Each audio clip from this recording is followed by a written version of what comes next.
네, 김한길 표 제1야당은 15개월로 막을 내렸습니다.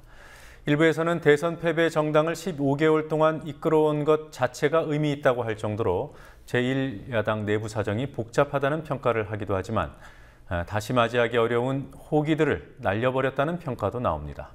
실제로 새정치민주연합은 민주당 시절 국정원 촛불, 최근에 세월호 참사라는 여권의 초대형 악재에도 불구하고 선거란 선거에서 줄줄이 패했습니다. 김한길 대표 체제의 민주당 10개월, 또 김한길 안철수 공동대표가 이끈 새정치민주연합 5개월을 김현주 PD가 정리했습니다.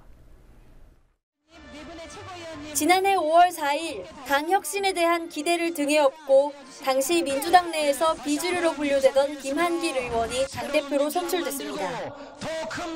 김한길 대표가 이끌게 된 초기의 민주당은 국정원 대선 개입에 대한 진상규명을 촉구하며 싸우는 야당의 면모를 한때 보였습니다.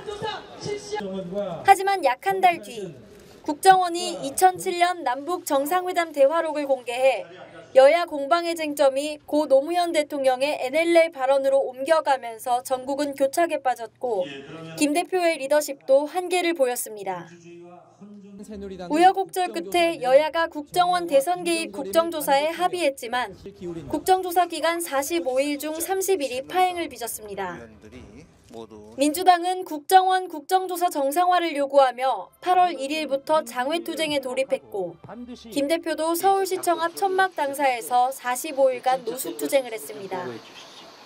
그러나 투쟁에 뚜렷한 성과 없이 국회로 돌아온 민주당은 지난해 말 국정원 대선 개입 특검 법안을 발의했지만 결국 국정원 개혁특위를 만드는 수준에서 절충하게 됐고 이 또한 흐지부지 됐습니다.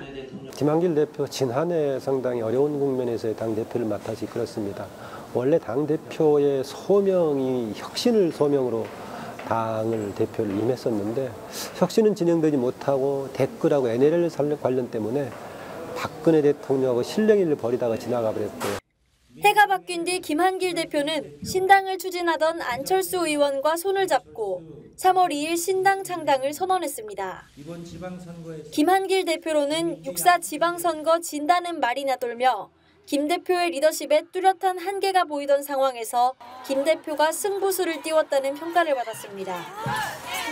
그러나 김한길 안철수 공동대표 체제의 새정치민주연합은 지지부진했습니다. 우선 신당 창당의 고리가 됐던 기초선거 무공천은 지켜지지 못했습니다. 6.4 지방선거 때는 광주시장 후보를 무리하게 전략공천해 야권 지지층의 비난을 받았습니다.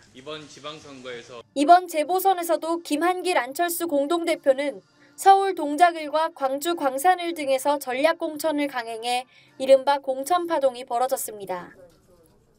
이는 세월호 참사 등으로 야당이 페널티킥을 차는 상황이라고까지 했던 재보선 지형을 뒤엎었고 결국 야권 참패의 원인을 제공했습니다. 일각에서는 이게 좀 뭔가 큰 틀의 전략보다는 당 내부의 개파 전략이라든가 아니면 너무 장기적으로 안철수 의원을 대권을 향한 길을 만드는데 좁은 의미의 전략에 집착한 결과 오히려 국민적인 지지에서는 조금 놓쳐버리는 그런 결과를 만들지 않았느냐 이런 평가가 있기도 합니다.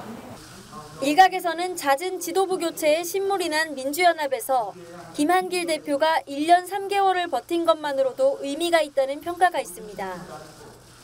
하지만 새정치를 외치며 야심차게 닻을 올린 김한길 안철수 공동대표 체제는 재보선 참패의 책임을 지고 막을 내렸습니다. 국민TV 뉴스 김현주입니다.